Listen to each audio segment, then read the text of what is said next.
Now, Peter Obi, at the 2023 election, did not even have structures. He didn't have one single governor. He did not have one single councillor. He did not have one single elected EXCO or appointed anywhere. Yet, he was able to win in states where APC and even PDP were dominant. For instance, he won in Lagos State, where the governor there is APC, and that is where the Mr. President Bola Ahmed Tinubu is coming from. He defeated Okowa in Delta State and won in all the Southeast states. And so you see, the people are the structures, not the governors.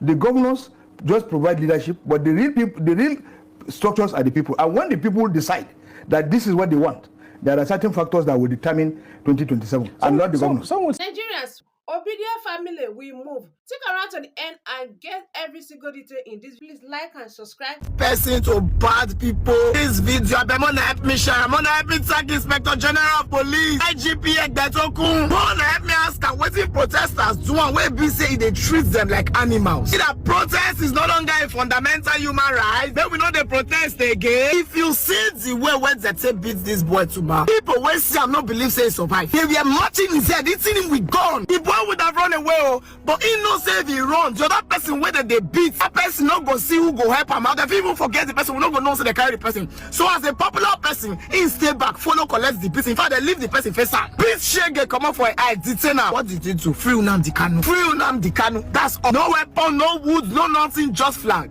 Do you people know that some persons were not released yesterday? I'm just getting to find out because my own was Tuma. Where's Tuma? They must bring Tuma. Some persons were not released yesterday. Oh. They were not released yesterday. Oh. Everybody come outside. Oh. Everybody tag them. Oh. Some persons were not released yesterday. In fact, to show you how wicked these motherfuckers are, they were not kept in the regular detention facility. Maybe it's a police station now. They keep them for BNK or keep them for say no. They took them to the infamous SAS abattoir, where hardened criminals are kept, a place of torture. That's where they took peaceful protesters to. You cannot intimidate us. We are not scared of you. I'm not scared of you. What you are doing is wrong. And now go kill anybody who support your act of wickedness towards peaceful protesters. Yes, you have a beef with Sowore because he call you illegal ID, because your tenure expired, they increase them magically, suddenly. If you have a problem with him, have a problem with him. We that are agitating for what we believe in, we have our rights. What you are doing looks personal. You carry on Nnamdi Kanu, brother. Welcome out for peaceful demonstration for your own brother. You keep on for SAS abattoir. You carry a lawyer. You keep on for SAS abattoir. And the 11 others, you pack all of them. You keep them where hardened criminals. Reports reaching me now and said that they carry them, they go to Kuje Magistrate Courts. They are taking them so that from them the alleged grand plan of remanding them in Kuje prison will be achieved. IGP Egbetokun left for me with a man's the court. Y'all need to know we are no longer scared. Arrest now water.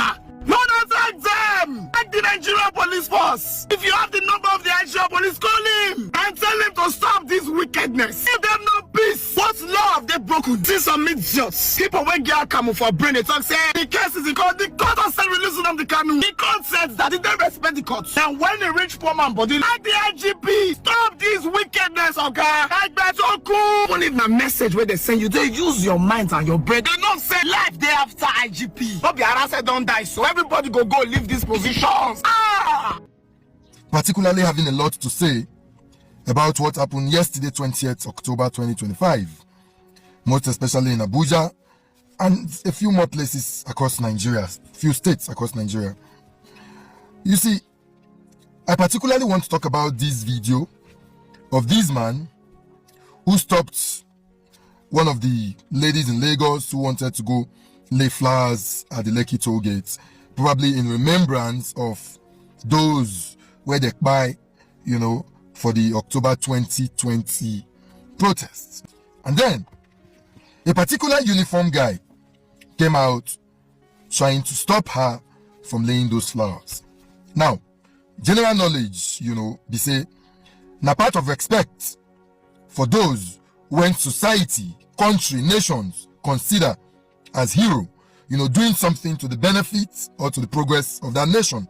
When they buy in line of duty or in struggle for a better nation, laying of flowers happen. The military takes that very seriously, which we have seen play even in our Nigerian society as at today. However, a lady trying to lay those flowers, a guy on uniform, I don't really know which, uniform be that. An elderly man, for that matter, came out and struggled those flowers with her, stopped and prevented her from laying those flowers at the Lekki toll gate. Now, here is my point. You see, sometimes we cannot entirely say government is our problem, because I can tell you for free that I know that there was never a time briefing was given to stop people from coming to lay flowers, because that may not necessarily be one of those things where they look out for. Yes, they say stop people from gathering, but not stop people from laying flowers. Very peaceful act. And then an elderly man with other of him people where they come, can't stop this lady from laying those flowers. Now, eye service and overzealousness, a problem in our Nigerian society, right? Now, this is what I want to say first. You see this man, I wish and I know that Nigerians know him. Let's watch out for him, get his pictures, post it, not to harm him, but then let us follow him up, right? And observe him, his life, and his children's life in the next 5 years. And let's see what Nigeria as a nation, when if he say they protect, will do for him. And I pray that Nigeria happens to him, so that he go understand, say the people where go care for him, not be Nigeria as a country go care for him. But Nigerians, those who still get good minds, no, they will not abandon him. Oh, because I know Nigerians, they will not. They'll come through for him and they will show him love. But then we go remind them of this video. We go show him if he will ever have a regret of his life, this act when he perpetrates on the 20th of October 2025, if he will ever have a regret, maybe that will be in his next life. Because at that time, it may be too late for him. Now, this goes also a long way to other military and paramilitary organizations. Sometimes I feel so bad and terrible, most especially the police. You don't learn.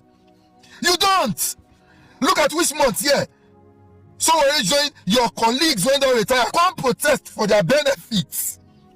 You don't learn. This is a recurring incident. When you retire now, to you, when they say you they stand for government, they will treat you badly. Nigeria will still happen to you. What happened to your colleagues across the world when it be like say people they protest like this, they come and join them, they kneel down in solidarity? No, you will not do it. Meanwhile, Nigeria will still happen to you in another 3, 4, 5, 6, 7, 8, 9, 10 years. From now, when you retire, you don't learn. When I know they learn. Who are you protecting? The same people who do not care about you? Instead of joining hands with Nigerians to build a society that works, where you don't need recommendation for you to get your benefits. You don't need to know someone for you to get your benefits. Instead of you to join hands with Nigerians, you are protecting the same people when go steal from all of us just for personal gain and selfish interest to make them and their family live a good life. Those are the people you are protecting. Police! I also saw some of the army guys yesterday outside while I was driving. What a pity. Come on, protest. Now that they carry army, they come out. Our Nigerian army where go Ekomog, where they work, they celebrate. Nigerian army. What a pity. This is what they've turned Nigeria to. No level anymore. But then, like I said, you see that particular guy for Lekki toll gate, that man, an elderly man. Sir, Nigerians will look out for you. We will continue to check up on you in the next 5 to 10 years. And I pray that Nigeria happens to you, so that in your next life, you will know that the struggle for a better nation is for the benefit of the entire citizens. So that you will learn. Nigerians will not abandon you. We will show you love when Nigeria will happen to you. It will be your greatest regret.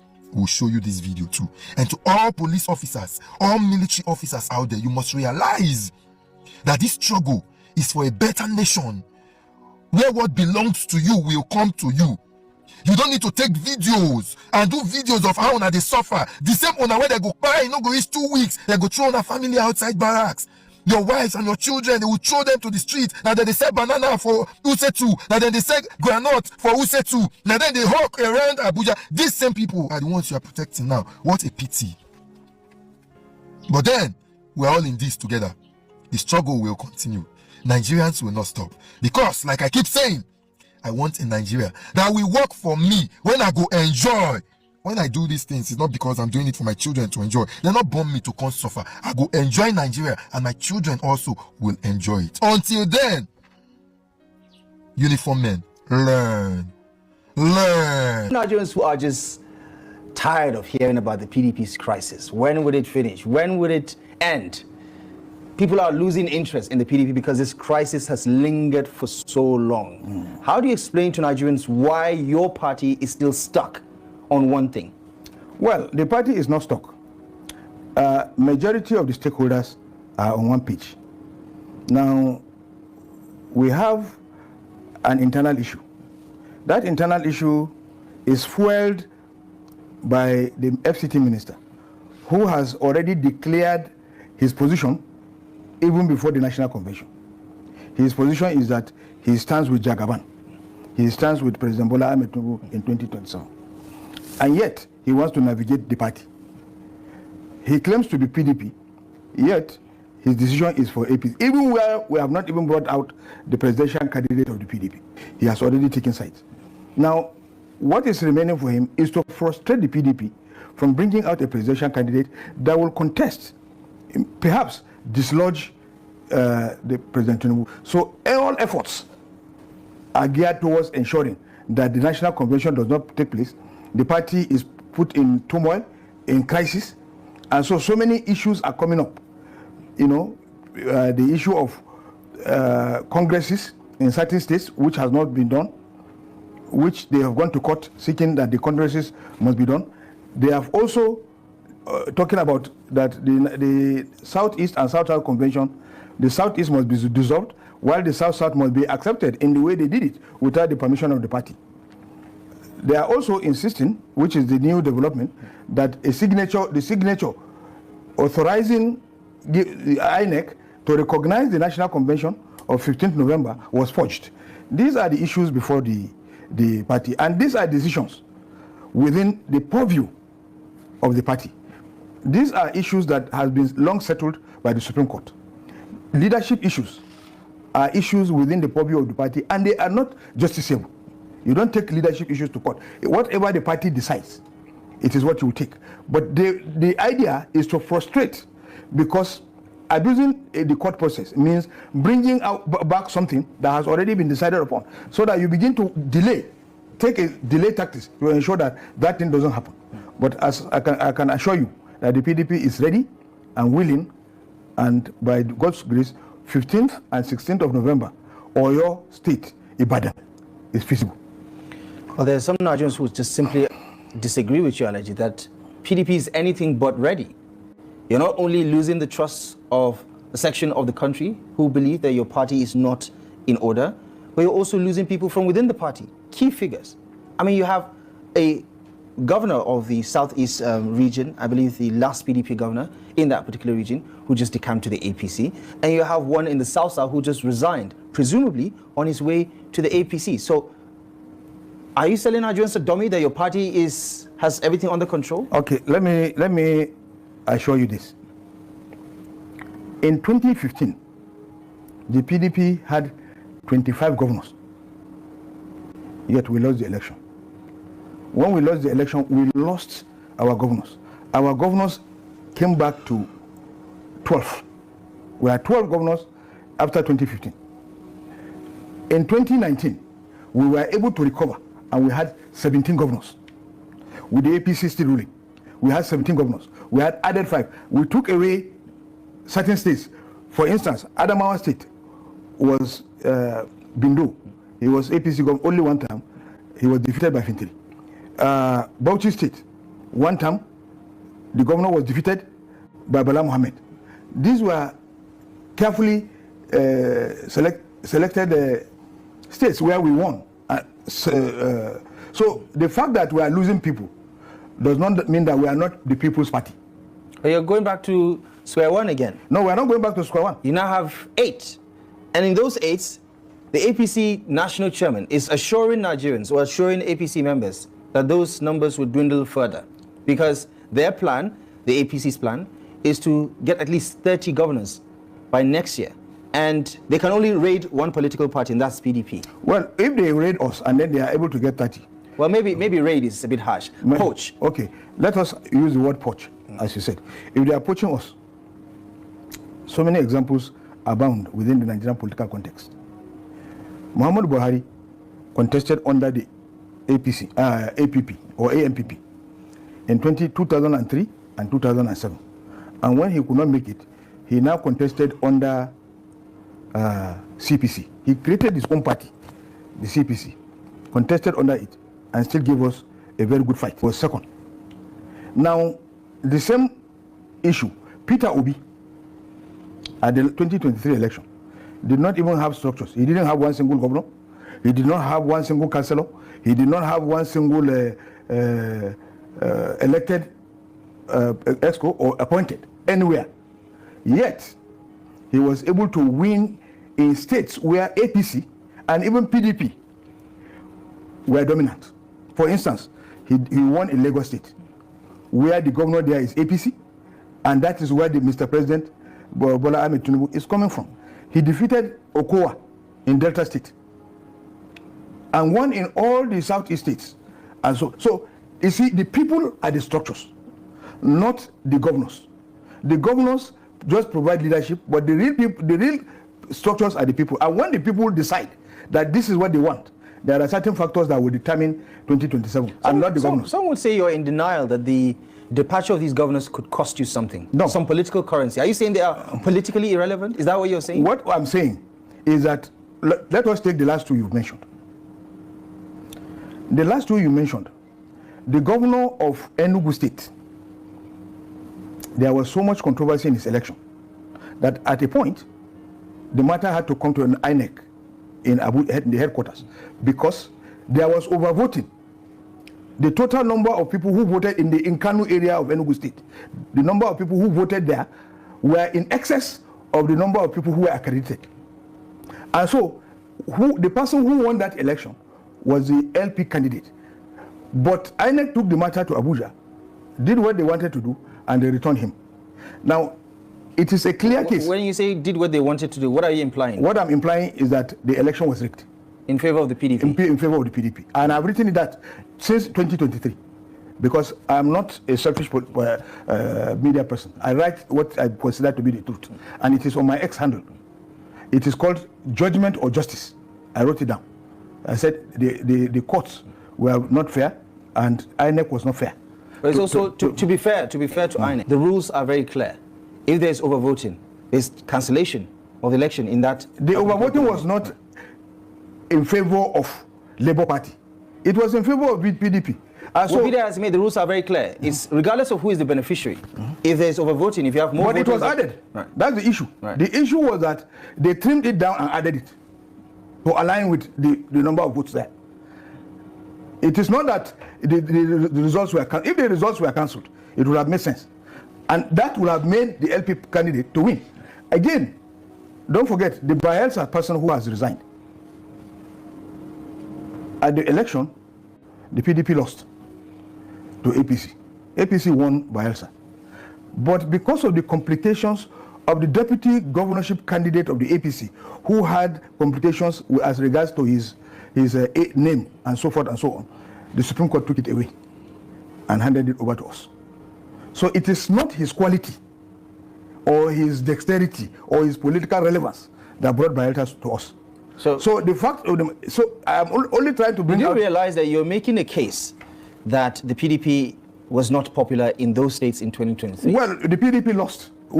Is there any other way we can put it? I think it's the same difference. There is no difference. Once you say you lose, for instance, the PDP lost in Zamfara State in 2019. We lost. But because of certain complications, there was no primaries in APC and so forth and so on. The Supreme Court gave it to us. So we won in that state. Now, our governor went back to APC. In APC, he contested, and the PDP won Zamfara State by popular votes. So many, I'm trying to paint out so many scenarios that have happened to show you that politics is not... So you're not losing any sleep over these defections? No, we are not. We are not losing any sleep, because we know our party is a party of the people. What we need to do is to put our house in order. And once we get out of this convention issue and we set our party straight, you will see that what you will get is what the popular musician Bob Marley used to say: exodus, movement of the people. there will be alignments and people will start coming. The fear here is that if you join PDP, who is going to sign your form? But once those things are resolved, you will see people coming back. Obviously, we're dealing with an elective convention here, so this could be the beginning of a new chapter. Yes. Right? Are you trying to get rid of some group of people within the PDP that you believe are in a position of power that could undermine the party? No, we are trying to remove all those people who are double-faced. Those who are not centric on PDP. Those who believe in another party and still say they belong to PDP. We had a guest on this platform last week who said the majority in the PDP are two-faced. That there's only the people in the minority that actually care about the PDP. So how do you fix that problem when the perception is that most people in the PDP are ready to undermine the party? No, well, that is his own opinion. And I don't want to argue on someone's opinion. But all I know is that the party faithfuls are still there. We are still... I come from Kaduna State. In Kaduna State, the major defections are the political office holders. But the people are not defecting. Yeah, but in Kaduna, it does seem, at least from the outside looking in, it does seem that Governor Obasani has consolidated on the politics of the state in such a way that it looks like he has the necessary popular support.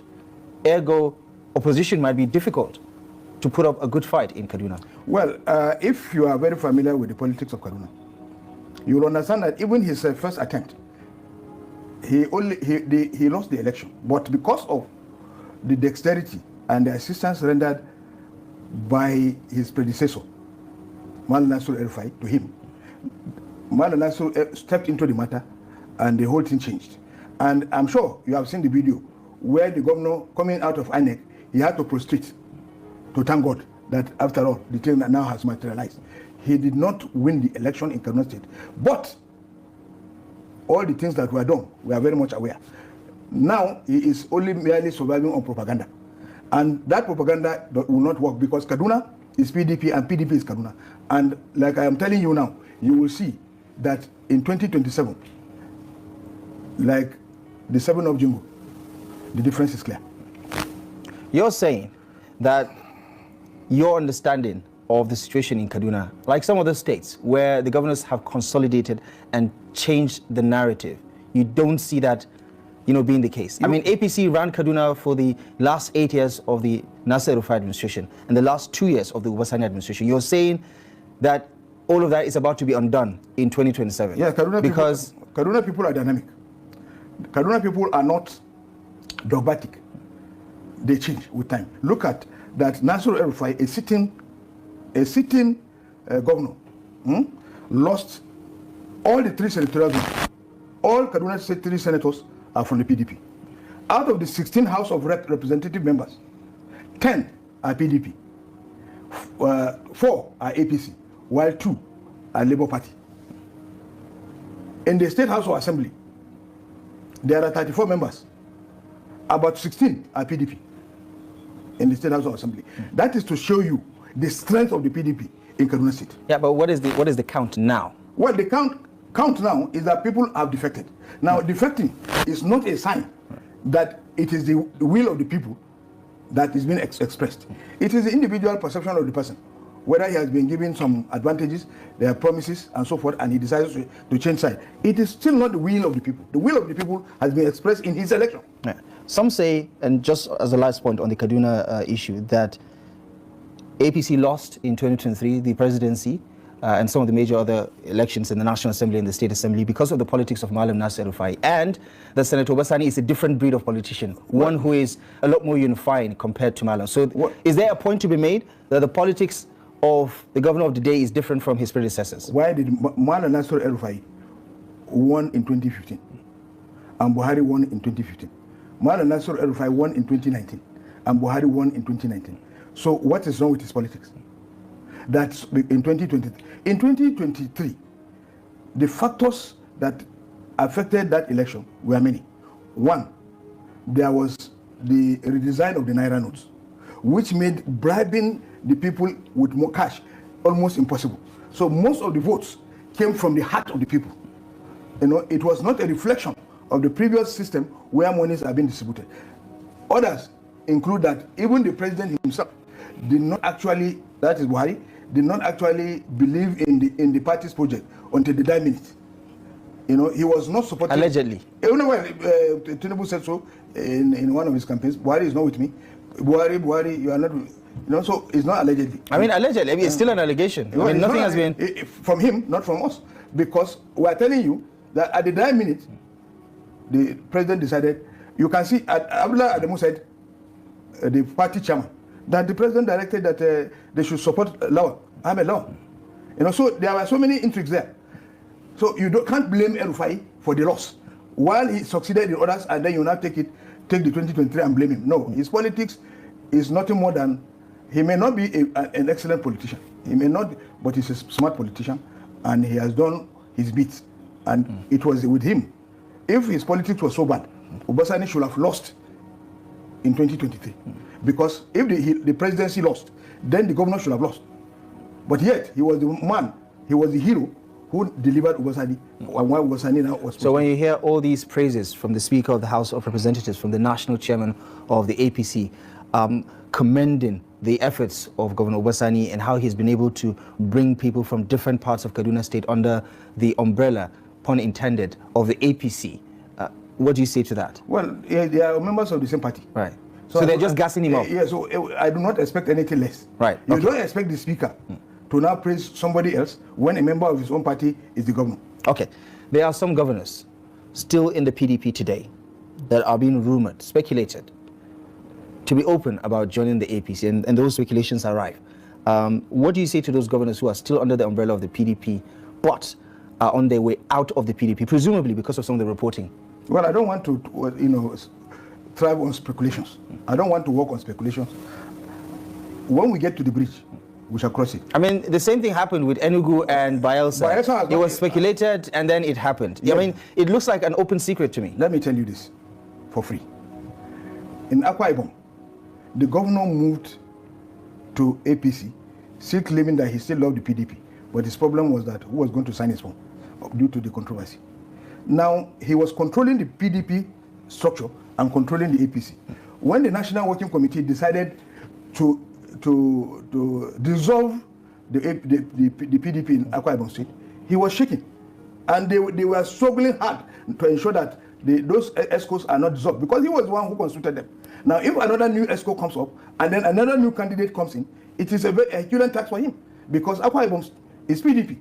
And so that is why the struggle to ensure that he has those ESCOs there and still the ESCOs of the APC, they're there. When you say a particular state is PDP, it comes across as if PDP is entitled because it has won in those states for so long that you believe it belongs to you.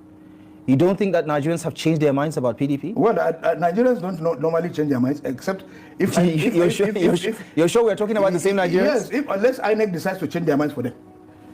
So was that what happened in 2015? Well, in certain places, yes. We know that the presidential election has so many issues, which is still debated today, that take a look at what INEC said they were going to do and what they did. About the server, about the glitch. You're talking about 2015 or 2023. Right. About the glitch and so forth and so on. All the results in the National Assembly were there. But the results of the presidential had a glitch, had so many issues. But we know and we do not trust INEC. And we know that INEC... Even with the new chairman? It is not about the chairman. It is about the institution. He promised credible, free and fair elections. No, there was never any INEC chairman who said he was going to do a very bad election. No INEC chairman. Every INEC chairman that comes on board will promise free, fair and credible election. But discharging that responsibility is a major problem. So you don't believe him? Well, I do not believe him until I see it. All right. For the PDP faithful who are listening to this conversation, worried about the future and the uncertainties that may happen in the next couple of weeks or months after the convention, what is your word for them? My word for them is that they should continue to trust in the PDP. Like the old saying goes, the beetle never dies, and PDP is that beetle. It will never die, and it will continue to be the #1 opposition party in Nigeria. Any other opposition is a counterfeit. PDP is the main thing, and in 2027, the Nigerian people will smile, because PDP will bring a very acceptable candidate that will change the tide. and change this. But all these things that APC are doing, trying to bring is just to give them some comfort that they have brought everybody, and so they are entitled to win the election. But that is not the case, because in 2027, it is a battle between the people and the APC.